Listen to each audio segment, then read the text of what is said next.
Day number 1, game number 6. Grand Finals is coming to a close here after this game here, and then we get to take a break before we gear up for the second day of competition where games will have more weight because there's a point modifier. So this is just the beginning of who will be able to have the strongest foundation for the stake of the Grand Finals championship claim to victory. We'll just have to find out. Cole and Acorn started off pretty honestly hot, right? They were up in the top of the standings after the first kickoff round, you know, ending around 4th place. We were feeling really good about them, and then something has obviously taken a turn for the worse with their performance. And I'm not sure what it is, Taco, that's kind of holding them back right now, because it isn't the drop spot. Like, they're actually making it out of the drop spot relatively fine. And we've seen in the past days where in FNCSs in the past where Acorn and Cold have had a slow day 1 and a monstrous day 2 after kind of hitting the drawing board again. And if this is another instance that, you know, plays out like that again this time around, I mean, they're going to be pretty upset about that. For sure, and I do think that they're definitely a team that, you know, the more competitive the action, the more likely they are. They're kind of just like, I think they're just performance players where they're going to kick it up a notch depending on everything surrounding them. But I actually do think the drop is a big part of the issue because sure, they might be surviving that initial off spawn, but the problem comes after the fact. There are so many teams kind of surrounding the Brutal Beachhead area that it becomes very difficult for them to actually make a very successful move off of that initial drop position. And I think they're just getting held in places where they weren't necessarily expecting to, and it's just been a huge thwart to their overall flow of each and every lobby so far, and they're not the only ones kind of encountering some of those difficulties. Fluto and Statics, they've got to hold strong here. And keep in mind, remember, Statics and Fluto were contesting Oliver OG, and it seems like that just wasn't working out. So they gave up some of that early rotate, and they just allow Tony and Noisy to continue to go back and forth here. So it is very interesting how the tables, you know, changed here, where they were like kind of a part of this battle, and they're just like, yeah, no, we need to do something else. But we do get to jump back in with the Acorn and Code story here. And now that they have the zone on top of them, I mean, they're just sitting up on the high ground, keeping tabs on this location right here. Remember the last time they gave this up, that other team rotated in and then made it pretty problematic for them. So it seems like they're at least taking their learnings, right, from the games here. Yeah, it seems like the two big teams that I've noticed kind of intervening with all the action at Brutal Beachhead, it's been Vorteca and Paco, or Sid and Nerface. They're kind of just like interchangeable when you look at the lobbies that those teams have actually chosen to like sort of third-party push onto Brutal Beachhead. And again, Acorn and Cole, they're already wrapped up just trying to deal with DK and Ian to start things off, but I do expect to see Acorn and Cole to be a team that can certainly adapt and overcome, especially in a day 2 circumstance where there's a 1.5 times point multiplier involved. So I don't think it's anything necessary prone to causing too much alert just yet for all the Acorn and Cole fans in chat. Yeah, like I said, they definitely have shown themselves to be a strong day 2 team. Do not count them out of the race, at least for a podium finish just yet. Again, this is, of course, given the fact that this game has to play out, right? Game 6 is, you know, a pivotal opportunity for everyone who has a lead to maintain the lead or close the gaps. Because we saw what happens when Pars and Baka fall in just 40th. They actually lose a very, very strong lead. That can happen to any of our top teams. Right now, Seek and Dash get dropped shortly after taking out Mongrel and Mr. Savage. This time to the hands, as you saw there, of Victor V and Paper. I like this from Venom, man. I mean, he might be using it to kind of shroud where he's actually, you know, kind of crouched up and doesn't want Zypha and Shore to really be aware of the fact. Maybe they've gotten hints towards the fact that Clicks could be lurking just outside of the Snooty station, but Zypha and Shore, I mean, they could just get caught in the middle here between Brycx and Veno. At the same time, though, Brycx and Veno, they're really waiting for the openings. They want Zypha or Short to expose themselves first, and then they'll look to try and get their shots lined up at the same exact moment to see if they can get a shield crack. That would be their green light to then look to key. But Shore spotted out Veno first. Shore's gonna be the one to take the initial brunt of the damage, though, as Veno now buying time. He's been going absolutely insane on his own, just back and forth, looking every direction, taking shots at Zypha, then one more time, lining them up into Shore, and now with the support of Brycx, Veno, you can tell he is not content to let this one sit any longer. He wants to confirm another 2 eliminations. Yeah, I'm gonna be honest, I did not like the way Veno was playing that at all. Way too risky for my liking, given that they are in first place here. However, it does seem like they have this entire battle back under control right now. Take a look here, 78, but it's a trade on both sides. Not the cleanest of the two. Veno finds himself on the low ground. Not happy with this at all, though. They want more damage here. Given all of the time they wasted here, this is now a good time for them to back out and start working on some of those material counts that they lost. In the end, though, net positive that they get some damage. Meanwhile, Kanata and Cooper on the other side take down Nerfface. Nerfface and Sid have been the true disruptors, I think, of day one. That is something that we can definitely take away from this story that's sort of played out here. But Kanata and Cooper get the first elimination. They should be able to clean up the second. You can see, in fact, Cooper was not concerned at all after landing that tag. He's like, yeah, you got this thing, Kanata. Don't worry about it. Yeah, plus we've seen Kanata in those high-pressure situations, even in earlier lobbies today, and if he's not folding there, he's probably not going to fold in the 1 versus 2 either. These guys know how to win their ones for sure. And Miro, he spotted out Trashy. Underworld dash just to close the gap. And just like that, Trashy eliminated before he even gets a chance to respond. Considering that he was by himself there, I have to guess. Threats probably already down and out for the count as well, but now Empen and Pump, they've come into the crosshairs of Pink and Miro, and Empen, he's gonna disengage entirely, just falls back to the low ground. Gonna utilize his tree as well, kind of keeping that look backsies into the sky. He does not want to get tagged up while on the retreat.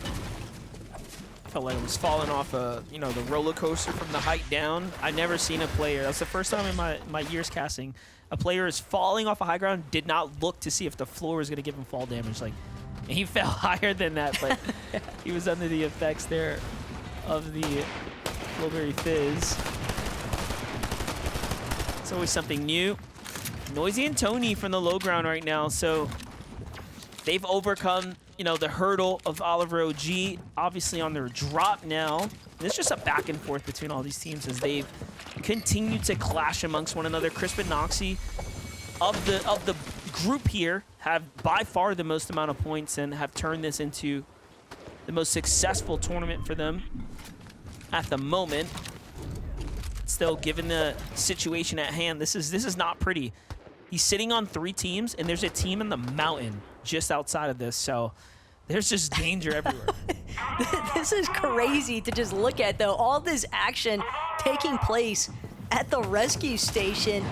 I mean, again, when you look at, you know, just 2 duos going at it, you're like, okay, maybe there's a third party, but you don't expect, like, the penta contestant to actually come into effect here. So it'll be interesting to see who actually walks away from that one as Cold. Oh my God. And that was just pure annihilation. The moment they dropped into his box, Ian just completely deleted. Excuse me, that wasn't even Ian. It was actually a separate player entirely. DK That was a Ian. totally different player. I have no idea what that guy was doing there, but he gets sent back to the lobby. I've realized. That might have just been one of the NPCs. Was that an NPC? Oh, is that what we heard? Oh my gosh. That makes so much more sense. I was like, I mean, there's no player tag, so I guess. In my mind, I thought they'd already taken it. In my mind, I'm setting up this conversation though. I'm thinking that Acorn and Cold are sitting in the storm right now though, trying to, you know, just do whatever they need to do to make sure that DK does not qualify to Grands, like, or sorry, to the land. Because at the end of the day, that's all they have to worry about, right? Is setting themselves up for globals. Given the fact that you know, they want the best chance at winning that, of course, right? Right, at least if you want to have your drop uncontested, and that, granted, that also kind of hinges on whether or not things even stay the same, right? We've seen competitive kind of, you know, shift over the course of time, even through the, you know, the down period between seasons and whatnot, so I'm almost wondering for Ian and DK, though, to be in that position, it's rather bold that they're opting to not even back off from that exchange because, again, Acorn and Cole, they truly have nothing to lose. Give me paper back and forth right now. Agers and Rise. Hasn't quite found that little camera peek. There it is, finds a weak wall. Rise tries to step over to put a little bit of heals on his teammate, and that almost cost him this entire battle. One mistake is all it takes, and you will lose the advantage here. Good tags for Paper to track right through the builds there. Paper and Victor they've committed a lot. Yeah, I mean, this level of commitment now requires them to essentially finish out what's happening. They can't afford to back off now. There's too much material that's been expended. They need that refresh at this stage if they want to be able to transition from the mid to late game. And they also likely want what's available inside of that weapons bunker.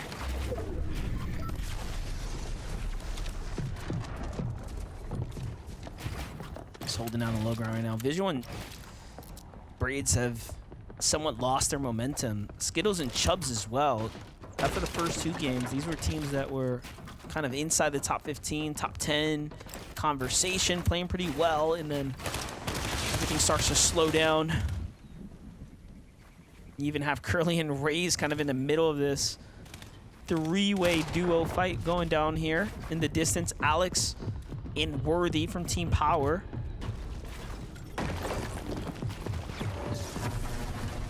Oh, look at the feed though. DK Some interesting stuff. ends up taking out Cold and Acorn in the storm there. Long, drawn-out fights. But you almost then have to wonder, was that really worth it? Because we are in fourth zone now, right? We're about to enter the fifth shortly after.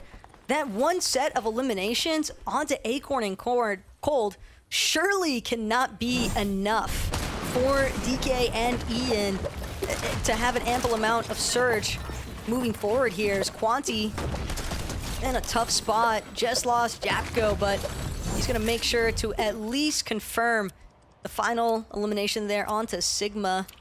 But Quanti, you know, he was able to bring Japko back because of it.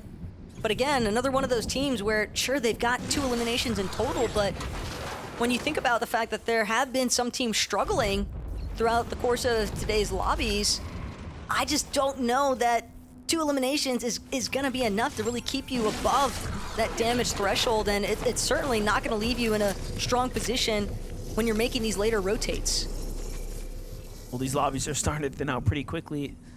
Meanwhile, Mixon and Blaha rotating right through what's left of Rise, and then Japko and Quanti there with a little bit of high ground. Rift Island once again claimed by Peterbot and Boyo. They've really embraced the Rift Island as a part of their strategy so far, and it has been working for them. And again, this is all outside of the fact Peterbot and Boyo, just like Bach and Pars, dropped one game, and it was that first game for them that really kind of set them back. And this is why it looks like they're so far down, but in reality, it's just a game's difference, right? Or an overperforming difference. If they jump into, you know, some ridiculous like double-digit victory royale, they'll close the gap as well. But it's that close right now. And for a team like Veno and Clicks, who are currently seated in that first place position, it's not even just the fact that they want to end day one in that first place of the leaderboard. It's also they know they can't afford to take their foot off the gas at this point, because especially once that 1.5 times point multiplier comes into effect tomorrow, if they're not able to exactly replicate the success that they've had today, that lead is gone in the blink of, or in the span of one match even. Yeah, no, for sure, for sure. Tomorrow, with the 1.5 points, it is that much of a difference. You drop a game, and someone, you know, who's closer in your heels has a really good game, they are flying past you. Like, and it's not even close. And we've seen tournaments basically, you know, sniped up in the final game or two. It's going to be that competitive tomorrow, given the fact that we already have a very close standing, closer than we've, you know, honestly seen it gearing up for any finals. What a huge recovery play there for Quanti, though, to cover Yapko. Vert and Kylie, they'd been sneaking up on these two for quite some time. And it almost seemed like it was Surge that they were a little bit more desperate for, but now they're gonna have to play catch up with how the rest of the lobby is already rotating.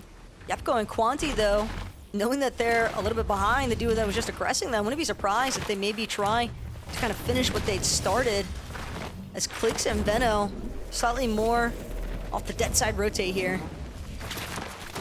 It's still really cool to see how many Cactus are still standing, right? Given now how the dynamic of the game has changed. Before, all of these were being claimed, right? Because you like literally had to. Now, they're not even being used because people are going to more, you know, prestigious positions, high ground spots, right? That are kind of away, most likely, from some of these position cacti on the map. So, very cool to see kind of the subtle, right, differences start to take effect here.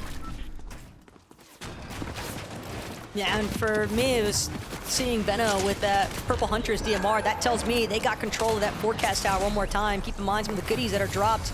Wow. Batman Booga gonna be an unfortunate loot llama for another team to prosper off of. Braids gets credited for that elimination as G-Money reciprocal. That's a big problem for Rapid and Batman Booga, who were in the top 5. Like, they had over 200, nearly 230 points coming into this game. So we just talked about losing momentum and dropping around. That right there is going to drop them down and set themselves up a little worse for wears for day 2. Still not out of the competition. However, could be worth tens of thousands of dollars as we look to the future for a moment. But Braids and Visuals, 37 below, G-Money and Reciprocal are the nearest target. But the primary issue, MDF, is that Batman Booga and Rapid, they look like they just got caught in between these two teams. And the real downside is that Braids and Visuals, they're the ones that get credited with the eliminations, but it doesn't even put them in a better situation. They essentially take Batman Booga and Rapid out of that top 5 possibility, or at least maintaining top 5 possibility. It'll be a lot easier now for another team to try and overtake their position, and they don't even really get full benefits off of it since they were still underneath that surge threshold. And G-Money and Reciprocal as well, they know they've got plenty of teams behind them, but also ample amount of teams in front, and they don't want to get caught in the middle. They're trying to just maintain a solid rotational path as Brycx and Veno, they're still looking to try and operate a little bit more towards the dead side. They're avoiding all the congestion again, thanks to the fact that they've got control of that forecast tower, but they need more surge. 45 below is not going to be enough by any means, so that's why we see them going for more aggressive peaks. I like this position though overall. Veno and Brycx already starting to push up on the wall of a fresh duo coming in from the zone, and they needed this elimination right here. It is going to come at the exchange of Brycx falling, but there's not another team in sight looking towards them at this given moment here. So this save will be good, and they'll have plenty of time to go ahead and bounce back into this game. And look at this. Very rarely will a team come out the storm like this. You'll finish them that quickly, and you'll actually get a bunch of heals to work with. These are actual upgrades for this duo here. Now they have Flowberry Fizz at 100 for the road here, and it just gets better for them. And it's gonna help them just continue to maintain that slight dead side positioning. It seems as if that's their focal point for right now.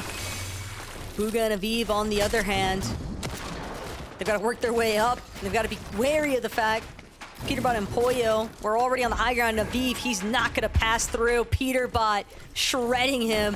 Have to expect that it was that mythic combat assault rifle that played a huge part in that elimination of poor Bugha. I think so. I think he was completely eliminated out of the sky. Oh yeah, look at the angle. You know he was crash banding across, just got shredded probably to pieces. Take a look though. Bugha now has to play this out by himself. If he at least wants to hold his position on the standings, he's got to make it close to the top 10. We've seen a lot of duos be successful in clutching when it mattered. Bugha surely has the capabilities to do so. Meanwhile, Vino and Clix, we already know that they have the zone knowledge, but they are below the surge right here by a pretty significant amount. As they continue to slip down, that's a wonderful tag there to at least set them up for a moment. But the pressure of the storm keeps pushing them through and through here.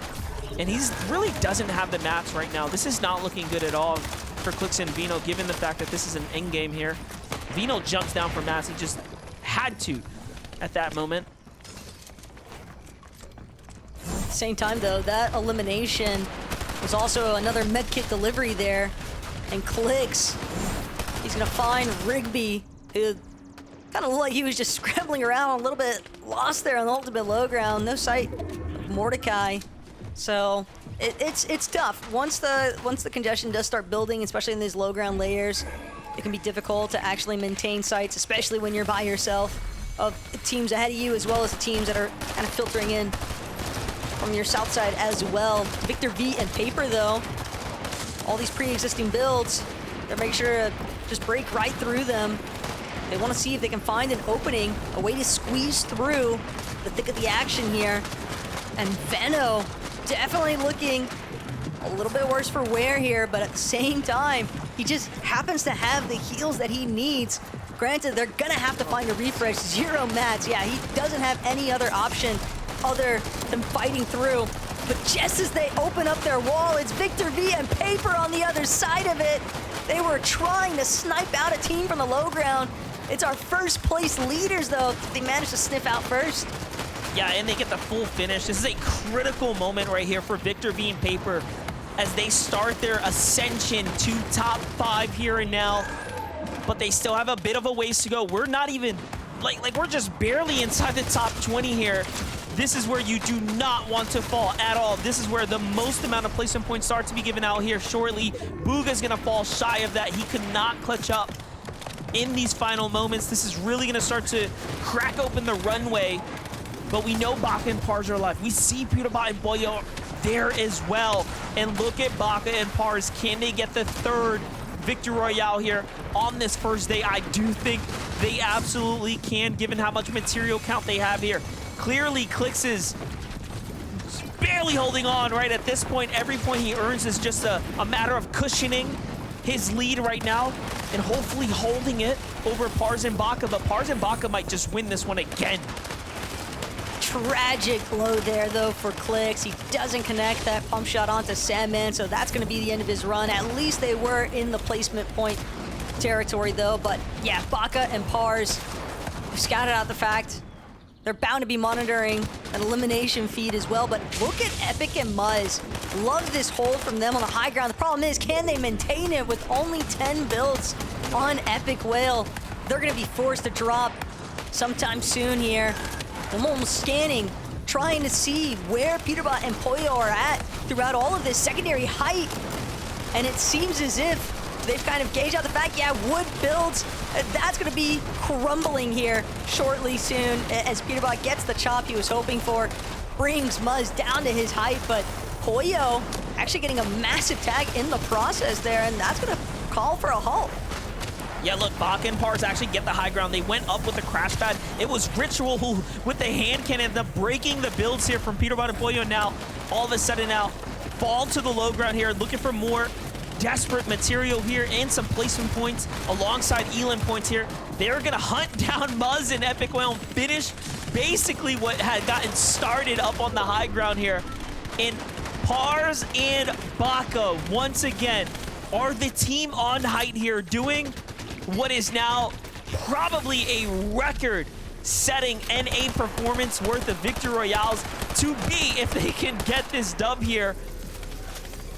And it makes you wonder, what is it that this team has figured out or has been able to piece together to be so dominant today here.